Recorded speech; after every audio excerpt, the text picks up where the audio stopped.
आइए जानते हैं आज की कुछ अंतर्राष्ट्रीय खबरों को। पहले एक नजर आज की हेडलाइंस पर। लंच के बदले पंच में नया ट्विस्ट, डिलीवरी बॉय का बयान सुनकर उसके पक्ष में आए लोग। जोमेटो फाउंडर ने भी उसकी रेटिंग को शानदार बताया। आज पहली बार एक मंच पर होंगे पीएम मोदी, जो बाइडेन, हो सकती है चीन की घेराबंदी। खतरे की घंटी आंकड़े कर रहे हैं कोरोना की दूसरी लहर का इशारा। 11 फरवरी से बढ़ रहा है संक्रमण का दायरा।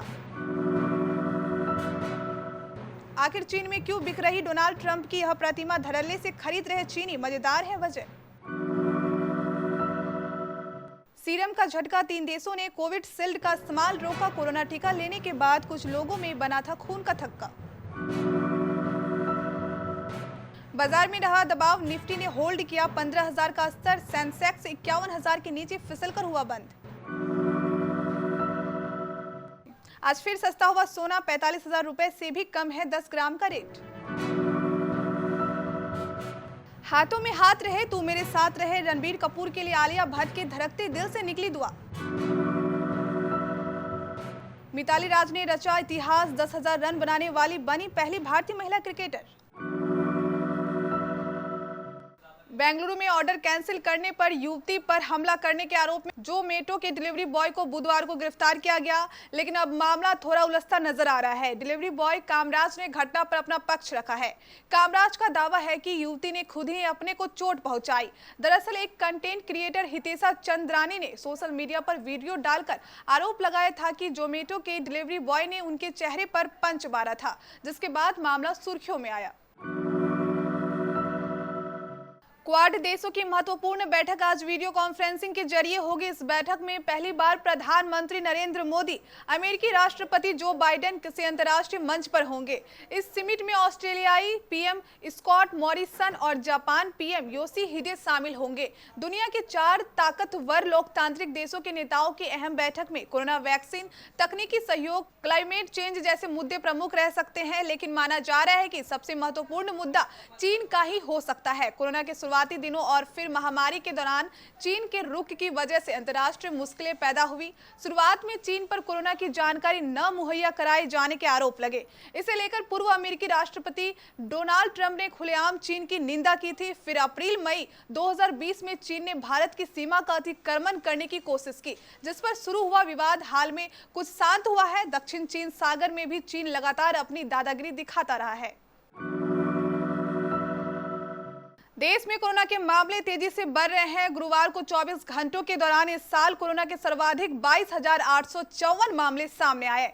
वहीं पिछले कुछ हफ्तों से पंजाब और महाराष्ट्र में कोरोना के मामले लगातार बढ़ रहे हैं। दिल्ली एनसीआर के लिए भी स्थिति चिंताजनक है, क्योंकि गुरुवार को राजधानी में 409 नए केस सामने आए हैं। यह लगभग 2 महीनों में एक दिन में आए सबसे ज्यादा मामले हैं। इन बढ़ते मामलों में जानकारों के मन में सवाल पैदा कर दिया है, क्या देश में कोरोना की दूसरी लहर शुरू हो चुकी है?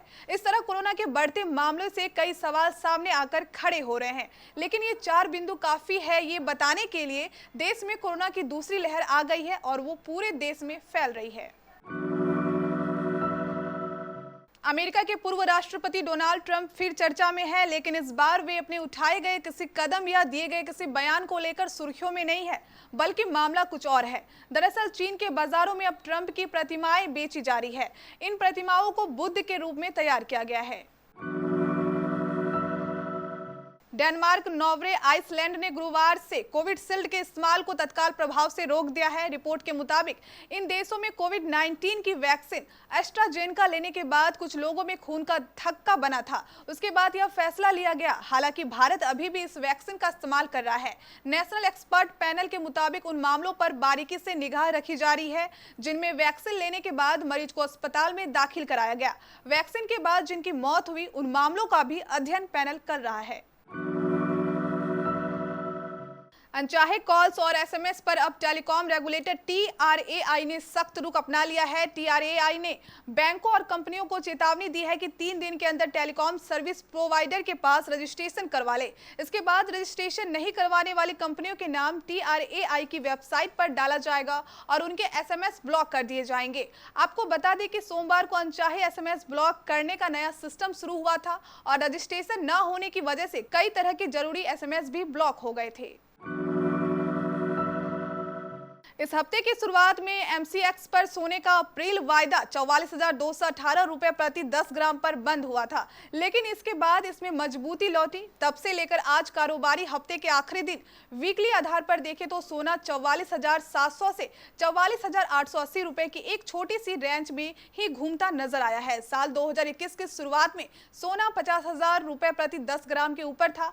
आज एमसीएक्स पर सोना का अप्रैल वायदा 44,700 रुपए पर है, यानी 2 महीनों के दौरान ही सोना 5300 रुपए प्रति 10 ग्राम तक सस्ता हो चुका है। सोने ने पहले 2 हफ्ते पहले 46,000 का स्तर तोड़ा, पिछले हफ्ते 45,000 का स्तर तोड़ा और अब 44,000 के आसपास कारोबार करता दिख रहा है। बॉलीवुड एक्ट्रेस आलिया भट्ट ने एक रोमांटिक तस्वीर शेयर की है। इस तस्वीर में आलिया और रणबीर कपूर ने एक दूसरे का हाथ पकड़ा हुआ है। इस तस्वीर को शेयर करते आलिया ने लिखा है कि वह रणबीर कपूर को बहुत ज्यादा याद कर रही है। Bollywood actor Ranbir Kapoor corona virus से संक्रमित होने के बाद से ही चर्चा में है। रणबीर के कोरोना संक्रमित होने की जानकारी उनकी मां नीतू कपूर ने सोशल मीडिया के जरिए दी थी। अब रणबीर की गर्लफ्रेंड और एक्ट्रेस आलिया भट्ट उन्हें बहुत ज्यादा मिस कर रही है और रणबीर को याद करते हुए उन्होंने एक रोमांटिक पोस्ट शेयर किया है। दक्षिण अफ्रीका के खिलाफ लखनऊ में खेले जा रहे तीसरे वनडे में भारतीय महिला क्रिकेट टीम की स्टार बल्लेबाज मिताली राज ने इतिहास रच दिया है। दरअसल मिताली अब इंटरनेशनल क्रिकेट में 10,000 रन पूरे करने वाले विश्व की दूसरी और भारत की पहली महिला क्रिकेटर बन गई है। उन्होंने साउथ अफ्रीका के खिलाफ जारी तीसरे वनडे में यह उपलब्धि हासिल की।